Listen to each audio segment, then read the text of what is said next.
Let's have a look at part C of this question in this video. So suppose now that the next game is even a bigger one, so demand jumps to this function, how many consumers will be dissatisfied now? So first of all, intuitively, because demand jumps, demand increases, it means that more consumers are not going to be satisfied. So to have a signal in our mind that we should get a higher dissatisfied demand. Now let's work it out. It's just going to be, again, very mathematical. For the price level of 50 at which the government sets this limit, this ceiling, we will have that 50 is equal to the following function: 2100 minus 1 over 50 times the quantity. Let's work out the math by changing the places of quantity and the numbers. So we will have 1 over 50 times the quantity is equal to 2050. If we solve this, we will have an equilibrium quantity. An equilibrium quantity equals to 102,500 units. 102,500 seats would be demanded at that price level. So the price is quite low because the government said so. The demand would be quite high for that price, and there are only 90,000 seats in the stadium, meaning that the difference between those two is going to be the dissatisfied consumers. So delta Q is going to be the difference between 102,500 minus the fixed level that we can afford to offer. Is going to be 12,500 seats. So 12,500 potential customers cannot access the stadium because of this disbalance, because of the fact that the price is kept at a too low level.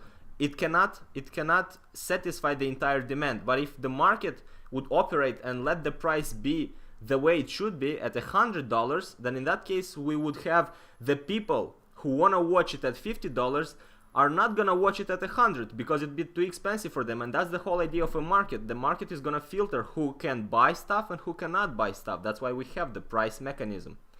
Now, part D, the last one is an intuitive question.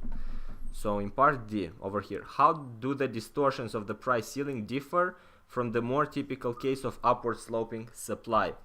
So how does price ceiling affect the market? What does it do to the market? Let's see again intuitively what is happening. Let me change colors here. So when we have a price ceiling, we're distorting the equilibrium price. So we are distorting the equilibrium price, not we, the government.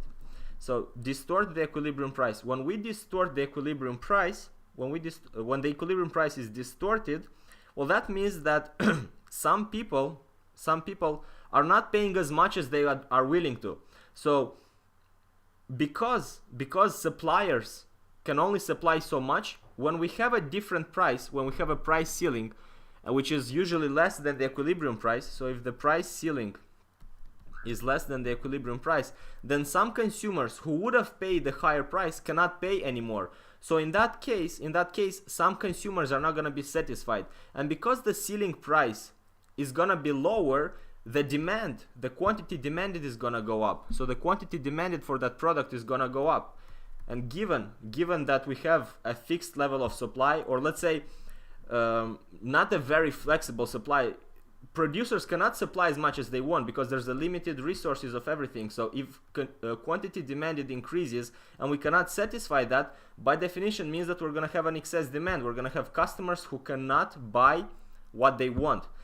And with the same logic of distorting the price, the sellers suffer, because if the price ceiling is below the equilibrium price, what that means is that the suppliers also don't have an incentive to sell as much since it's cheaper. So in that case, the quantity supplied would go down. So we can clearly see that there's a deviation, a distortion from the equilibrium that would have happened under the market mechanism. Hope this makes sense, and we are done.